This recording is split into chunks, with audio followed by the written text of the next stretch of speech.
రాజంపేట నియోజకవర్గంలో ఒక జెడ్పీటీసీ,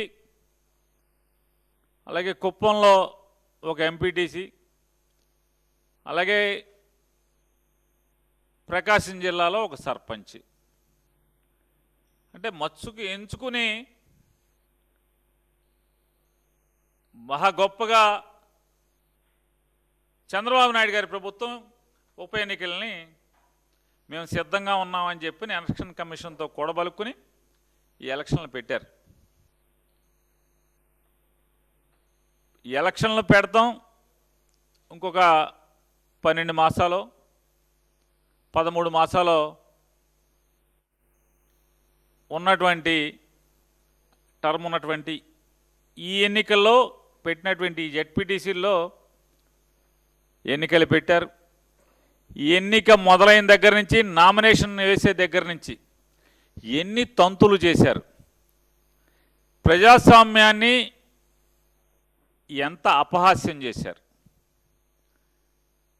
అంటే కాకి చొక్కాలని, లాఠీలను అడ్డం పెట్టుకుని, అంటే తొత్తులుగా మారినటువంటి కొంతమంది అధికారుల్ని అడ్డం పెట్టుకుని, పోలీసు వ్యవస్థను అడ్డం పెట్టి ఏ రకంగా ప్రజాస్వామ్యాన్ని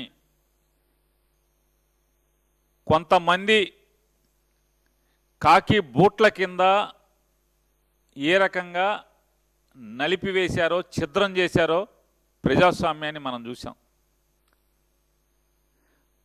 ఆఖరికి ఎన్నికల కమిషన్ కూడా అంటే బ్రహ్మాండంగా చదువుకుని ఐఏఎస్లు పాస్ అయి రాష్ట్రంలో ఐఏఎస్లో అత్యున్నత పదవులు కూడా అనుభవించి, అంటే ఈ వెలగబెట్టినటువంటి అంటే సమాజానికి దిక్సూచిగా, సమాజానికి మార్గదర్శిలుగా జీవించాల్సినటువంటి కొంతమంది, అంటే మీరు వ్యాపారాలు చేసుకుంటే మీ ఇష్టం, లేదా మీరు వ్యవసాయం చేసుకుని బతికితే మీ ఇష్టం, కానీ ఇవి వ్యవస్థని బాగు చేయాల్సినటువంటి, లేదా ఈ సమాజానికి ప్రపంచానికి మార్గదర్శులుగా బతకాల్సినటువంటి ఎన్నికల విధుల్లో ఉన్నటువంటి ఈ కొంతమంది అధికారులు ఈ రకంగా తగలబడితే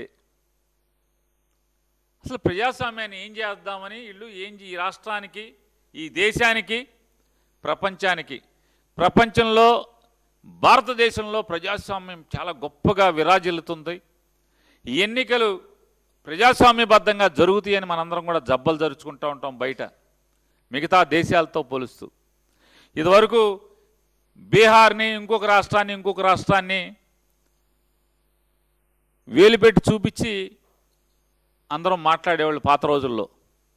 అక్కడ ఎన్నికలు జరగవు సరిగ్గా, ప్రజాస్వామ్యం బతకదు, తుపాకీ రాజ్యం నడుస్తుంది, కాకీల క్రీనీడలో ప్రజాస్వామ్యం అక్కడ బతికే పరిస్థితి లేదు అనేటువంటి అనేక పుంకాలుగా మనకు నీతులు చెప్పేటువంటి పేపర్లు రాసాయి. కానీ వాళ్ళ చూసాం ఎన్నికల్ని ఏ రకంగా అపహాస్యం చేస్తూ వస్తూ. అసలు ఓటర్ అనేవాడు ఎవరైతే పులివెందుల రూరల్ మండలంలో ఉన్నటువంటి 5 గ్రామాల్లో ఓటర్ అంటే ఓటు హక్కు కలిగినటువంటి ఓటరు పోలింగ్ స్టేషన్కి వెళ్లకుండా ఎన్నికల ప్రక్రియ పూర్తి చేస్తారు. అసలు డ్రామా ఎంత అంటే స్క్రిప్ట్ అదొక సినిమా డైరెక్టర్ గారు రాస్తే ఎలా అయితే షూటింగు, సీక్వెల్స్, ఎడిటింగ్లు ఎలా చేస్తారో జాగ్రత్తగా అదే రకంగా మళ్ళీ 2 చిన్న గ్రామాలు తీసుకుని రీఎలక్షన్ అంటే మళ్ళీ ఎన్నిక జరుపుతామని చెప్తారు. ఈ తంతు చూసి వాళ్ళ నిన్న జగన్మోహన్ రెడ్డి గారు మీడియా ద్వారా ఈ సమాజాన్ని సర్వనాశనం చేస్తున్నటువంటి, ప్రజాస్వామ్యాన్ని కూనీ చేస్తున్నటువంటి నారా చంద్రబాబు నాయుడు ప్రభుత్వానికి అంటే ఆ ఎన్నికల్లో ఏం జరిగిందో రాష్ట్ర ప్రజానికానికి కళ్ళ కట్టినట్టు ఆధారాలతో సహా చూపిస్తూ ఆయన కొన్ని ఈ ప్రభుత్వాన్ని నాకు ఈ సమాధానం చెప్పండి అని ఛాలెంజ్ చేశారు. ఆ ఛాలెంజ్ లేట్కి సమాధానం చెప్పకుండా దాంట్లో ఆయన చెప్పారు, జగన్మోహన్ రెడ్డి గారు, ఎస్ మేము న్యాయస్థానాన్ని ఆశ్రయిస్తున్నాం ఈ ఎన్నికల మీద, మరీ ప్రత్యేకించి పులివెందుల జెడ్పీటీసీ అలాగే ఒంటిమిట్ట జెడ్పీటీసీ ఈ 2 ఎన్నికల మీద మేము న్యాయస్థానాన్ని న్యాయం కోసం అర్థించడానికి వెళ్తున్నాం, కోర్టు మెట్లెక్కబోతున్నాం అని చెప్పి ఆయన నిన్న చెప్పారు. వెంటనే మళ్ళీ స్క్రీన్ ప్లే మార్చుకున్నారు. అంటే పులివెందుల జెడ్పీటీసీ ఎలక్షన్ ఒకే రౌండ్లో మొత్తం కౌంటింగ్ అయిపోవాలంట. అంటే కోర్టు తలుపులు తెరిచేప్పటికీ, కోర్టు తాళాలు తీసి బూజు దులిపి జడ్జి గారు కుర్చీలో కూర్చునేప్పటికీ ఎన్నికైనట్టుగా ఈ ఎన్నికల పత్రం ఇచ్చేసేయాలి. ఎందుకంటే మళ్ళీ జడ్జి గారు ఈ ఆధారాలను చూసి మొత్తం ఎన్నికల కమిషన్ని, కలెక్టర్ని 2 మొట్టికాయలు మొట్టి ఎలక్షన్ అంతా ఆపండి అంటాడేమో అని చెప్పని కంగారు, భయం, ఆదరా బాదరా. అంటే ఎన్నిక అయిందని పులివెందుల్లో మేము గెలిచామనేటువంటి ఇది గెలుపా? ఇది గెలుపా అని అడుగుతున్నాను. ఎవరిని మోసం చేస్తున్నారు మీరేమనుకుంటున్నారంటే ఈ రాష్ట్ర ప్రజల్ని ఏమారుస్తున్నాము మహా తెలివితేటలతో 45 ఏళ్ల అనుభవంతో 45 ఏళ్ల అనుభవంతో ఈ ఆంధ్ర రాష్ట్ర ప్రజల్ని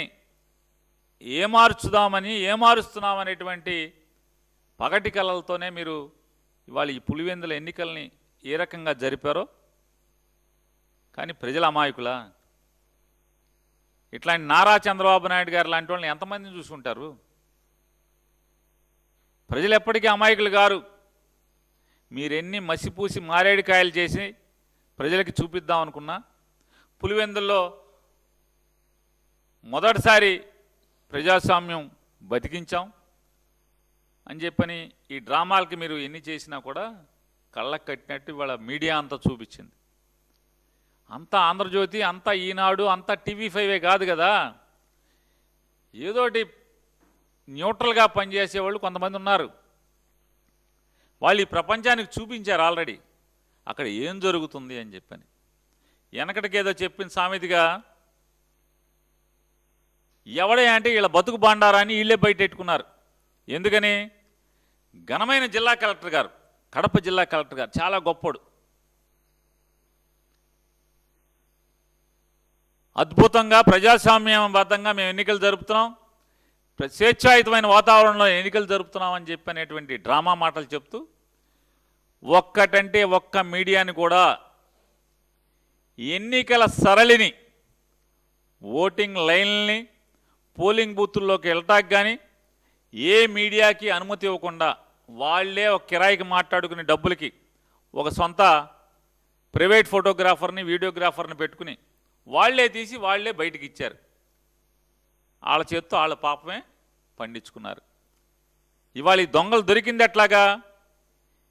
ఈ ప్రజాస్వామ్యం అనేటువంటి గొప్ప ఆలయంలో, ఈ గుళ్ళో, ప్రజాస్వామ్యం అనేటువంటి గొప్ప గుళ్ళో దొంగలు ఎవడయ్యా అంటే వీళ్ళే ఈ దొంగతనం చేస్తా వీళ్ళు ఇచ్చినటువంటి సీసీ ఫుటేజీలు, వీళ్ళు ఇచ్చినటువంటి ఫోటోల్లోనే వీళ్ళు దొంగలు దొరికారు.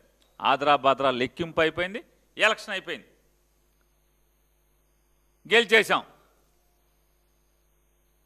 దాంట్లో ఇక తంతు మామూలుగా లేదు, చాలా తంతులు చేశారు.